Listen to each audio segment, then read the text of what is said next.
निर्भीक, निष्पक्ष, निडर पत्रकारिता का नाम बुलंद सोच न्यूज। आपकी सोच, देश की सोच। कानून किताबों में जितने सुंदर दिखते हैं, जमीनी हकीकत में उतने ही बेबस। कैसे यौन सुरक्षा पर बात करने आई छात्रा को मुख्यमंत्री से जवाब मिला फांसी की सजा। नमस्कार, आप देख रहे हैं बुलंद सोच न्यूज। मैं हूं कंचन। मध्य प्रदेश की राजधानी में मेडिकल छात्रा ने एक जरूरी सवाल उठाया। मॉक पार्लियामेंट में महिलाओं पर यौन उत्पीड़न जैसे मुद्दों की चर्चा क्यों नहीं होती। इस पर मुख्यमंत्री डॉक्टर मोहन यादव का जवाब आया। मध्य प्रदेश पहला राज्य है जहां बालिकाओं के यौन उत्पीड़न पर फांसी की सजा है। क्या सिर्फ कानून ही पर्याप्त है हर उस बच्ची के लिए जो आज भी चुपचाप न्याय की भीख मांग रही है? बात सिर्फ कानून की नहीं है, बात है उस हकीकत की जहां बलात्कारी घूमते हैं आजाद और बच्चों की चीखें रिकॉर्ड में बयान बदल गया कहकर दबा दी जाती हैं। आपने बोला कि आज उससे हट के अगर कुछ बोल सकते हैं, तो अभी की सरकार की तरफ मैं एक बात बोलना चाहूंगी कि ये सारे विषय जो चलते हैं हमेशा कुछ ना कुछ, जैसे अभी विकसित भारत चला था, उसके बाद आपातकाल, तो मैं बोलना चाहूंगी कि जब सरकार ऐसे विषय चूज करती है तो वो ये वुमेन्स पे अब आज इतनी सारी हैं तो बहुत सारी बातें दबाई जाती हैं, जैसे रेप केसेस और जो सेक्सुअल हैरेसमेंट है इनका बारे में कभी बात नहीं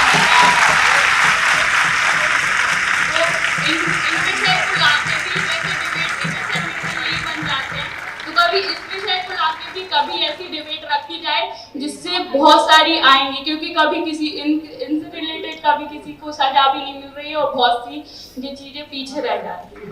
तो आपकी जानकारी के लिए बताता हूं, अपने यहाँ भोपाल में एक घटना घटी और बहुत कम समय में उसको फांसी की सजा भोपाल में हुई। हमारी अपनी पुलिस ने उसको फांसी तक पहुंचाया और मध्य प्रदेश की वो सरकार है जिसने देश के अंदर सबसे पहले ऐसी घटनाओं में फांसी का प्रावधान किया। ये हमारे लिए और बड़ा निर्णय है कि हमारे ऐसे अपराधों के लिए हमारी सरकार किसी भी हालत में ऐसे अपराधियों को किसी हालत में बख्शने वाले नहीं, उनको छोड़ने वाले नहीं।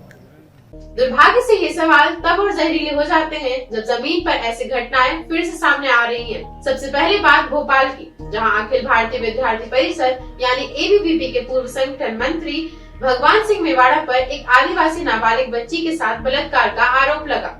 एफआईआर दर्ज है, पॉक्सो और SC/ST एक्ट के तहत केस दर्ज हुआ। लेकिन सवाल ये है कि जब आरोपी कोई साधारण आदमी नहीं बल्कि एक संगठन से जुड़ा पूर्व नेता हो तो क्या कार्रवाई भी संगठन देखकर तय होती है?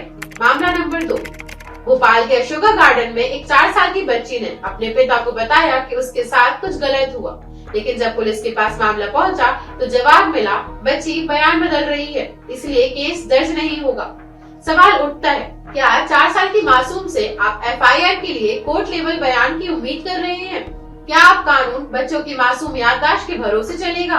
मामला नंबर 3, ये कहानी फिल्म जैसी लगती है लेकिन ये हकीकत है। भोपाल की कॉलेज छात्राओं को एक गैंग ने पहले दोस्ती में फंसाया, फिर उनके निजी वीडियो बनाए और फिर उन्हीं वीडियो से उन्हें ब्लैकमेल कर गैंग रेप किया। 5 आरोपियों में से एक ने पुलिस के सामने सच कबूला, फिर भी अब तक न्याय का इंतजार जारी है।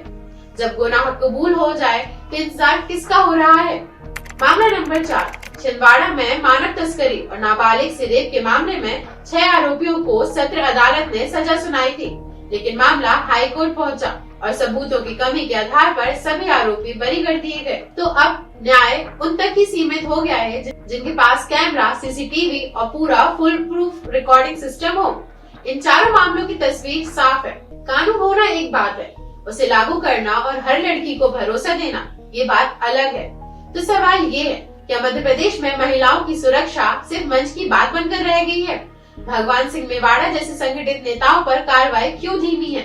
और क्या पुलिस अब बच्चियों की सच्चाई बयान बदल गया कहकर बंद कर देती है?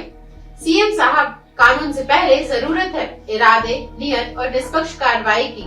कानून बना लेना आसान है, पर कानून लागू करना और उस पर न्याय देना ही असली चुनौती है। सिर्फ फांसी की घोषणा नहीं बल्कि बच्चों, महिलाओं और समाज के लिए न्याय की गारंटी चाहिए। आप देख रहे हैं बुलंद सोच न्यूज। सोचिए सवाल, सोचिए बुलंद।